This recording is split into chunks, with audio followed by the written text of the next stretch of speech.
Wir schauen heute, welche Säge ist besser. Schlägt sich Makita mit 40 Volt oder sogar mit der 18 Volt Säge besser als Bosch, die hier nur mit 18 Volt vertreten ist? Das testen wir heute. Denn in unserem Bosch Neuheiten Video habt ihr immer wieder gesagt, testet doch bitte mal diese Kettensäge. Nein, Astsäge auf Herz und Nieren.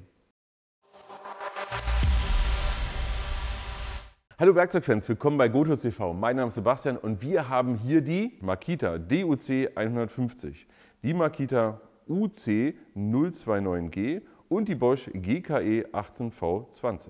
Und interessant ist, was kosten die Sägen eigentlich? Wir haben hier einen Preis von 200 bis 230 Euro. Das heißt, im Grunde haben wir zwischen den drei Maschinen quasi keinen Preisunterschied. Übrigens nochmal ganz wichtig, wir haben hier jeweils eine Schwertlänge von brutto 20 cm, netto kommen wir noch dazu. Wir haben aber auch die Möglichkeit, die Sägen durchaus auch mit einem kürzeren Blatt zu holen. Also mit einem 15 cm Blatt, wie ihr das hier seht. Die schieben wir aber jetzt mal zur Seite. Wenn ihr euch allgemein für die Geräte interessiert oder auch die Variante mit dem kleineren Schwert, dann schaut ihr mal unten in die Videobeschreibung, da findet ihr das alles verlinkt. Und warum habe ich aber hier von Makita gleich zwei Geräte dabei? Weil ich es eigentlich muss. Von Bosch gibt es diese Säge ja nur mit 18 Volt. Von Makita haben wir einmal das Ganze in 18 Volt, aber auch einmal in 40 Volt. Und wir wollen ja heute rausbekommen, ist 40 Volt in dieser Anwendung besser oder eben nicht. Aber lasst uns mal nachmessen, wie ist eigentlich wirklich die nutzbare Schwertlänge, die wir haben. Hier bei Bosch sind es fast 19 cm. Würde ich hier vorne bis zum letzten Zahn gemessen. Und das ist schon amtlich, finde ich richtig cool. Hier bei Makita, bei beiden ist es so, und zwar ist es exakt gleich, dass wir hier haben so rund 16,5. Ist natürlich auch immer die Frage, wie gerade hier die Spannung ist, ergo ob das ein bisschen weiter raus oder reingefahren ist. Interessant ist jetzt nochmal Folgendes, wenn wir uns jetzt die Bosch hier anschauen, ja, die kleine, wir haben ja hier 19, hier haben wir 16,5, bei der kleinen haben wir aber auch zwischen 14 und 14,5 cm. Und die kleine von Makita hat süße 11,5 cm. Sodass wir ganz klar sagen müssen, wenn du das längste Schwert haben willst, musst du Bosch nehmen. Ob das jetzt relevant ist oder nicht, das musst du entscheiden. Und interessanterweise ist es so, dass diese Säge kaum hinter den großen Makita hinterher steht. Eine ganz wichtige Sache bei diesen Maschinen ist ja, wie hoch ist die Kettengeschwindigkeit.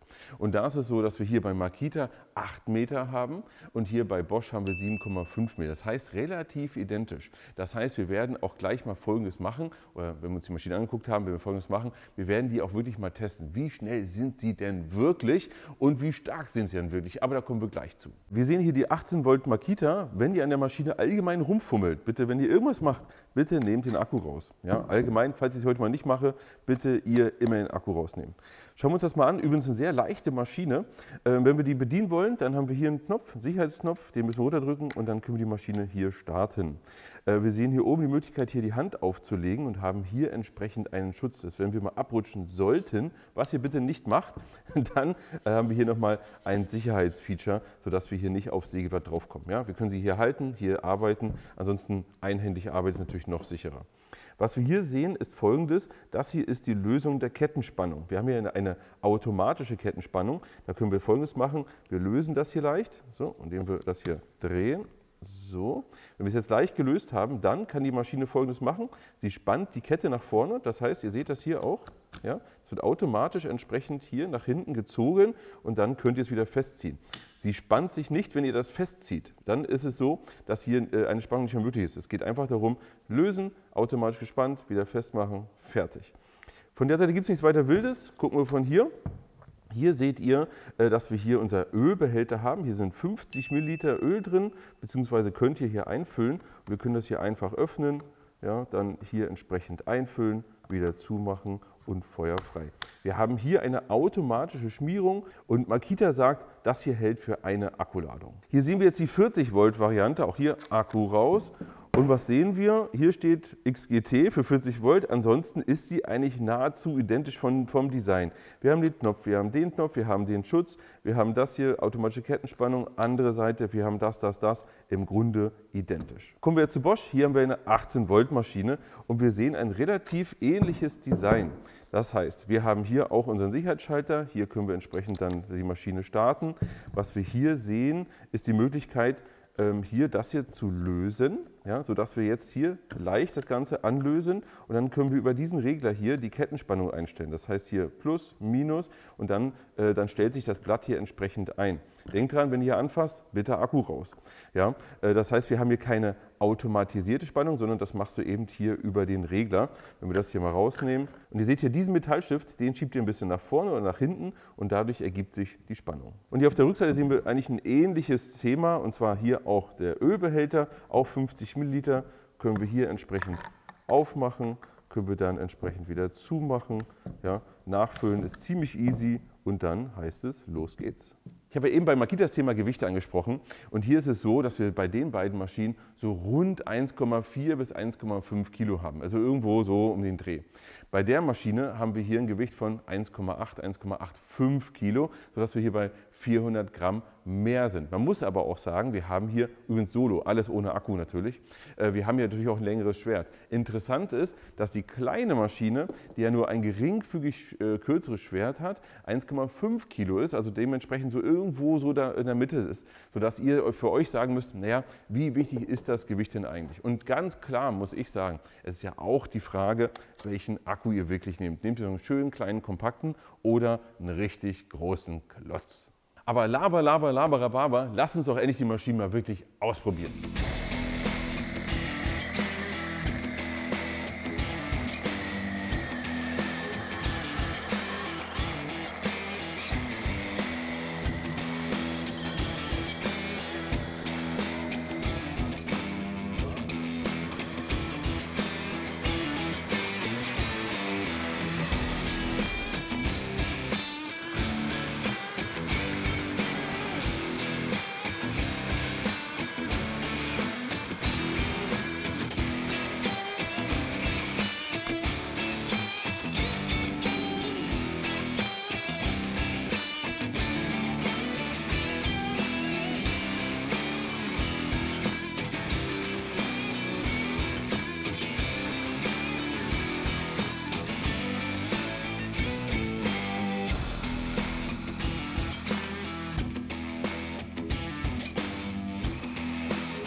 Also ich muss sagen, das Schneiden hat schon echt gut funktioniert.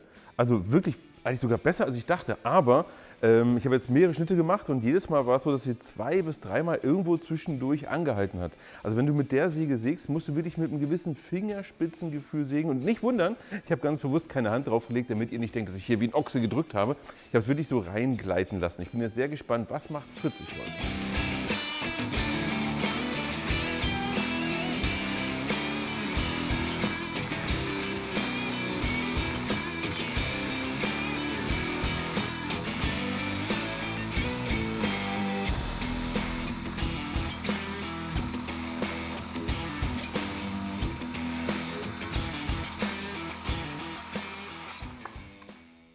Ja, das ist spannend. Das ist spannend. Also von außen eigentlich die identische Säge, innen drin wird natürlich werden ein paar Sachen anders sein, aber 40 Volt sorgt dafür, dass sie eben nicht mehr ausgeht.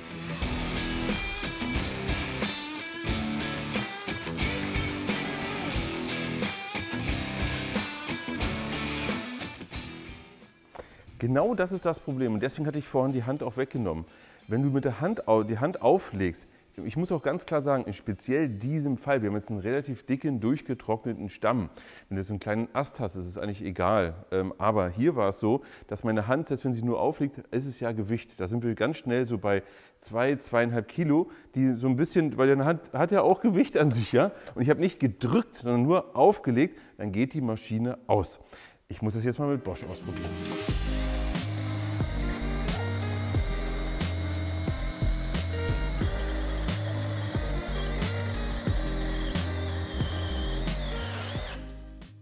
Da war's. Da war's. Habt ihr jetzt gesehen? Ich habe die Hand aufgelegt, um es zu führen. Das hat gut funktioniert. Erst wenn ich wirklich gedrückt habe, also den Druck massiv erhöht habe, dann ist sie stehen geblieben. Das heißt also, rein von der Last her scheint das die stärkste Maschine zu sein. Wir machen jetzt mal Folgendes. Und nein, das machst du nicht nach. Und zwar haben wir jetzt mal wirklich genau 2,5 Kilo hier vorne dran gehangen. Und wir schauen mal, wie sich die Maschine jetzt verhält.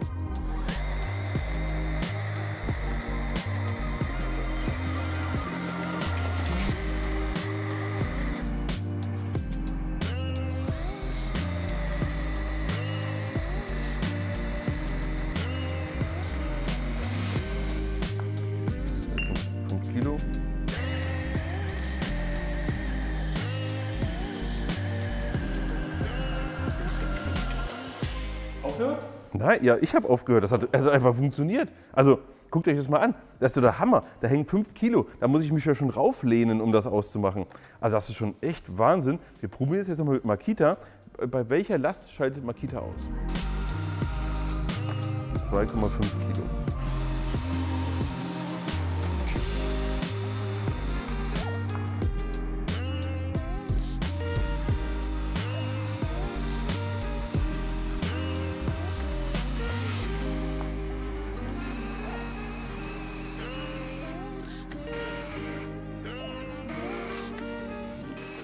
Also da war es schon relativ schwierig. Man hat auch gemerkt, dass sich gequält. Rein aus Spaß hauen wir auch mal die 5 Kilo drauf. Genau, 13,5. Ich muss sagen, es hat richtig Spaß gemacht, die mal auf Herz und Nieren zu testen und mal richtig loszusägen. Was ist mir aufgefallen? Grundsätzlich ist es so, dass hier die 18-Volt-Variante wirklich sehr sensitiv ist auf Last. Wenn du etwas mehr Last drauf gibst, dann schaltet sie wirklich immer etwas früher ab. Bei der Maschine ist es so, und auch bei der Bosch, dass wir wirklich da auch mal 5 Kilo dran gehangen haben und dann sind sie schon an einem Bereich, wo man sagt, da sind sie kurz vorm Abschalten. Da ist es so, dass die Bosch sich noch etwas weniger quält, die Makita einen Tick mehr, aber sie kommen gut durch. Also 5 Kilo, Bums. Das heißt, du kannst es auflegen, kannst machen und tun. Dann gibt es aber auch etwas, was wir auch noch getestet haben, und zwar, wie schnell sind sie denn eigentlich? Du hast ja diesen amtlichen Stamm gesehen, der hat ja auch wirklich 18, 19 cm Durchmesser und da haben wir Folgendes gemessen. Bei den beiden Maschinen ist es so, dass wir im Bereich 20, 25 Sekunden gut durchgekommen sind. Einmal diesen kompletten Stamm. Getrocknet, muss man sagen, und wirklich dann durch. Bei der Maschine haben wir fast 40 Sekunden, auch mehrmals wiederholt, weil wir eben nur auflegen können, dürfen keine Last ausüben. Wenn wir übrigens keine Last ausüben, sind alle gleich schnell, ja, weil es ja nur Eigengewicht ganz langsam das durchzieht. Das funktioniert auch. Was wir auch gesehen haben, ist ein etwas merkwürdiges Verhalten. Und zwar, wenn wir mit den beiden Makita-Maschinen so etwas mehr eingetaucht sind und die Last eher hier im vorderen Bereich war, neigten die Maschinen dazu, dass sie etwas vibrieren. Das heißt, dass sie in Vibration geraten und dann verlor sich auch ein bisschen hier die Kettenspannung. Das fand ich ein bisschen komisch und es war auch reproduzierbar immer wieder, aber wichtig hier bei diesem Stamm, bei dem Maximum. Das heißt also, wenn ich hier in den vorderen Bereich komme und damit sägen möchte, ist es bei den beiden eher ungünstig. Bei der Bosch war es einfach egal. Die hat dann trotzdem genauso gesägt und gemacht und getan. Übrigens noch mal ein ganz wichtiger Hinweis. Denkt dran, bei Bosch kann man auch von unten nach oben schneiden. Hier bei Makita eben nicht. Da hast du natürlich hier das immer dahinter.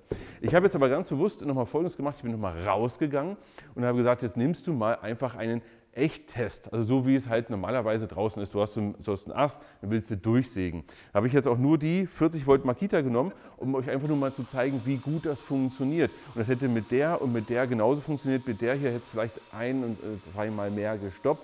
Aber du siehst einfach so einen Ast durch, zack, zack, zack, zack, zack. Das ist überhaupt gar kein Problem, macht richtig Spaß. Auch mal so einen kleinen Baum da niederzumachen mit einem amtlichen Durchmesser, hat wunderbar funktioniert, auch mit diesem nassen Holz. Hier bei dem wäre es eben so, dass wenn du unten hättest du auch noch mal so einen Ast. Du hast jetzt hier so einen Ast, musst du mit der Maschine immer von oben, mit der kannst du eben auch mal von unten schneiden. Hast also etwas mehr, ich sage mal, Flexibilität. Apropos Flexibilität, es ist so, dass die beiden Sägen eine Funktion eben nicht haben, und zwar einen Kickback. Bei der Maschine, wir haben es zahlreich ausprobiert, kannst du Folgendes machen. Ja, das heißt, wenn du irgendwo... Ja, du könntest hier vielleicht in den Fuß, in den Bein oder sonst irgendwo reinsägen, machst du mit der Maschine nicht. Nach oben dasselbe. Wenn du jetzt hier zum Beispiel nach vorne irgendwo gegen kommst, dann passiert es, dass Rückschlag kommt. In dem Moment macht die Maschine, ja, du siehst hier, geht aus. Finde ich eine super Sache, um euch das auch mal zu demonstrieren. Das haben wir hier bei Makita eben nicht. Ja, da haben wir diese Funktion nicht. Wenn dir das wichtig ist, dann wird Bosch deine Maschine sein. Und dann haben wir natürlich auch noch Folgendes gemacht: Wie effizient sind die Maschinen eigentlich? Das heißt, wir haben wirklich einen Test gemacht und ihr seht ja auch hinter mir, wir haben 10x10er Balken genommen und haben gesägt und gesägt und gesägt und gesägt, bis der Akku alle war.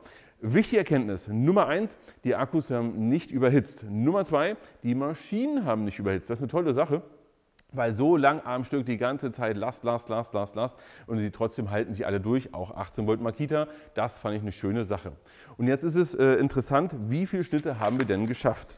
Wir haben geschafft mit 18 Volt Makita 80 Schnitte mit 6 Ampere-Stunden, also 108 Wattstunden. Wir haben mit dem hier haben wir 88 Schnitte mit 90 Wattstunden geschafft und mit Bosch haben wir 80 Schnitte mit 99 Wattstunden geschafft. Wenn man das jetzt runterrechnet auf wie viel Wattstunden braucht ein Schnitt, ist es so, dass wir einen riesigen Unterschied haben.